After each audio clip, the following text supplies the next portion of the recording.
আপনাদের জন্য এবারের গল্পটা আরও মজার, তাই শুরু করছি। একদিন এক কাক খুব পিপাসার্ত হয়ে জল খুঁজছিল। অনেক খুঁজে সে এক কলস পেল, কিন্তু জল ছিল একেবারে তলায়। কাকটি হতাশ না হয়ে চারপাশ থেকে পাথর এনে কলসের মধ্যে ফেলতে লাগল। ধীরে ধীরে জল উপরে উঠে এল। কাক জল খেল, প্রাণ বাঁচল, অনেক সময় কেটে গেল। গরমে তার ডানা শুকিয়ে যাচ্ছিল, তবু সে নিজের কাজে লেগেছিল। একসময় তার পরিশ্রম সফল হল। কলসের পানি উপরে উঠে এল এতটাই যে কাকটি সহজেই ঠোঁট ডুবিয়ে জল খেতে পারল। সে জল খেল, প্রাণ ফিরে পেল। একটু জিরিয়ে নিয়ে আবার উড়াল দিল আকাশে, মন ভরে কাকের মতো কাকা করে ডাকতে ডাকতে। অনেক সময় কেটে গেল।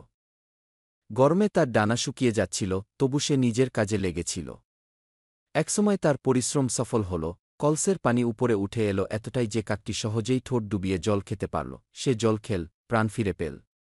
একটু জিরিয়ে নিয়ে আবার উড়াল দিল আকাশে, মন ভরে কাকের মতো কাকা করে ডাকতে ডাকতে। ভালো লাগলে অবশ্যই আমাদের ইউটিউব চ্যানেল সাবস্ক্রাইব করবেন। ধন্যবাদ।